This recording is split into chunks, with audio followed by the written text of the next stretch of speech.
Salut. Désolé de déranger à une heure pareille. Je te souhaite une bonne année, abonné.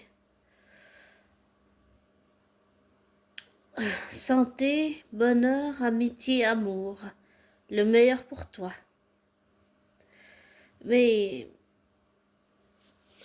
je voulais te parler d'une affaire difficile.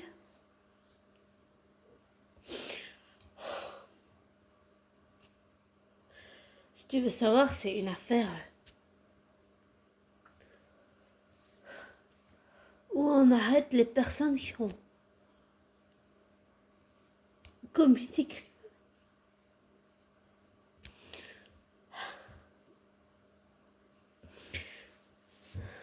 J'ai connu Shannon Watts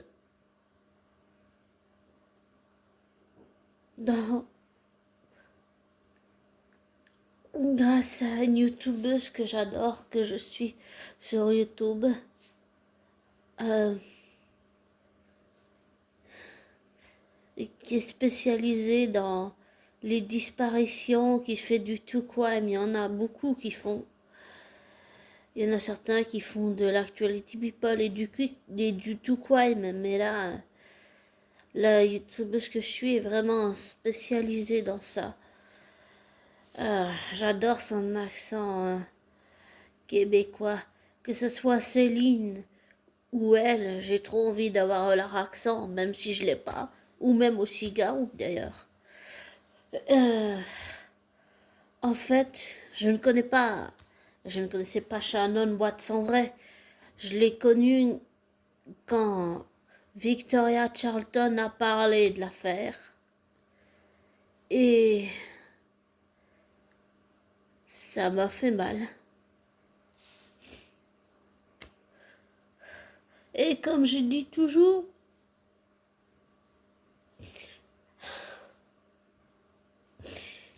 avec mon propre passé de criminel, j'arrive pas à comprendre comment Chris Watts a pu faire ça.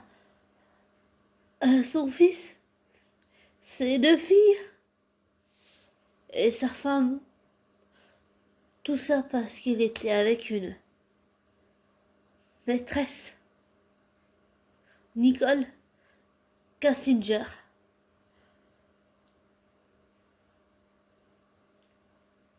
Et j'ai regardé Chronique criminelle qui en a parlé. Et j'ai regardé aussi Confession, je sais plus comment s'appelle l'émission là.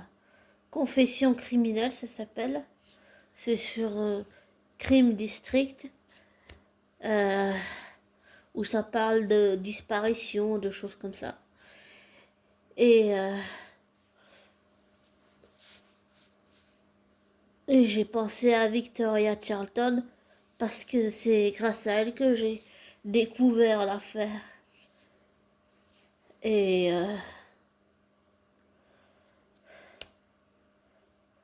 je trouve ça horrible. C'est pour ça que je dis que le fait que j'ai harcelé un ami qui est autiste, que j'ai volé de l'argent à mes parents parce que je me faisais racketter à l'école, que je sois entrée par effraction chez la voisine de mes parents.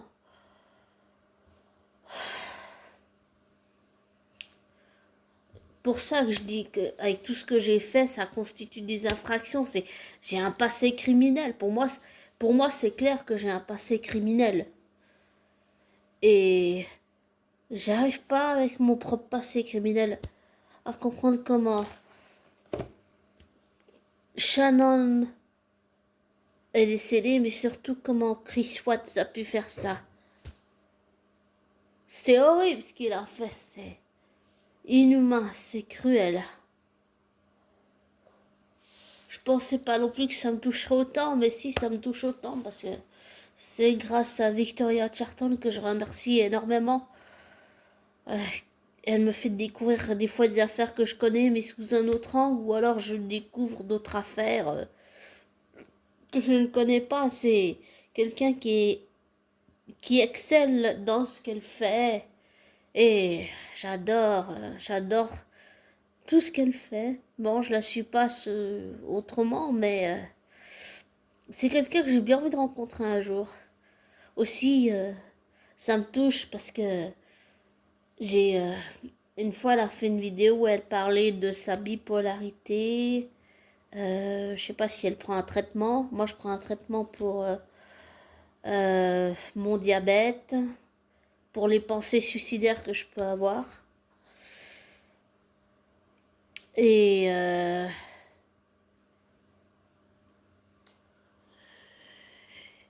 et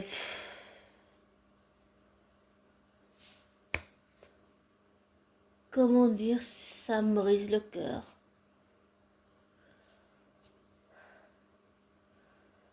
Et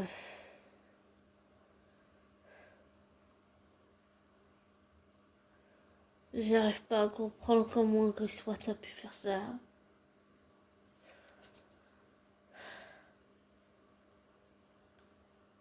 Et ça m'a fait peut-être même presque penser à ma soeur. Bon, ma soeur jumelle, ça n'a peut-être aucun lien, mais je sais que quand une femme quitte son mari ou son compagnon, c'est le moment le plus vulnérable et qu'il faut pas le faire seul. Surtout pas le faire seul. Ma soeur n'était pas seule, elle avait les parents qui sont intervenus. Bah, je me rends compte qu'elle a de la chance d'être en vie. C'est comme l'histoire avec... comment elle s'appelle elle avait le même prénom que moi, elle s'appelait Sophie aussi. Elle était fille au père en Angleterre.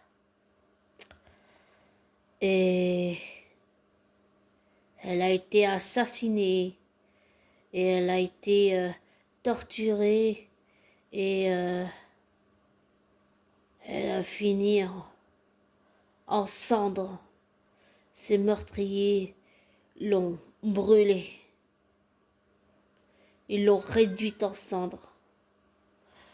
Et j'ai ma cousine qui faisait fille au père à un moment donné, qui était à Londres.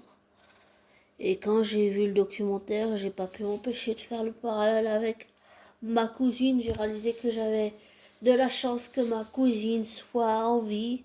Et là, on peut pas dire que c'est la même chose entre ce qui s'est passé pour ma soeur jumelle et ses ex-compagnons et Shannon Watts, mais c'est le parallèle dans le sens où j'ai réalisé que j'ai de la chance que ma soeur jumelle soit en vie et j'ai de la chance que ma cousine soit en vie. J'ai de la chance qu'elles soient en vie toutes les deux. Et ça fait peur quand même. Des fois, je me demande dans quel monde de malade on vit. J'ai toujours pensé que plus la société va, plus je vois. Pour moi, le monde, il est malade. Enfin, désolé de cet audio pas très gai et de parler de ça, mais je voulais parler de cette affaire parce que oui, même si je vais en Suisse romande, en fait, et que je suis adoptée d'origine indienne, ben, cette affaire m'a beaucoup marqué, oui, parce que personne ne mérite de vivre ça. Personne. Bon, je suis désolée, je vais devoir te laisser écourter l'audio, mais parce que mon château réclame je sais pas trop quoi, peut-être à manger ou jouer, on va voir. Mais je vais te laisser, et comme toujours, ne prends pas pour argent comptant ce que je te dis, ne te laisse pas influencer, fais tes vérifications et tire-en tes propres conclusions, désabonne-toi, des likes, et je te souhaite un beau début de semaine, et sois prudent.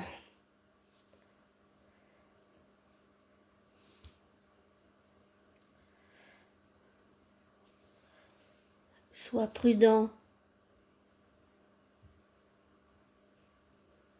avec les gens que tu peux rencontrer en ligne. C'est toujours mieux quand ce sont des gens que tu connais depuis longtemps.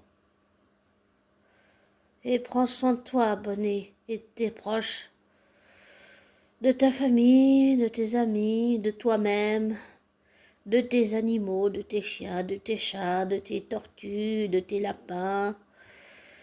J'allais dire de tes écureuils, enfin de tous les animaux que tu aimes si tu en as, et de ta famille et de toi-même, de tes proches. Et je te souhaite le meilleur. Ciao!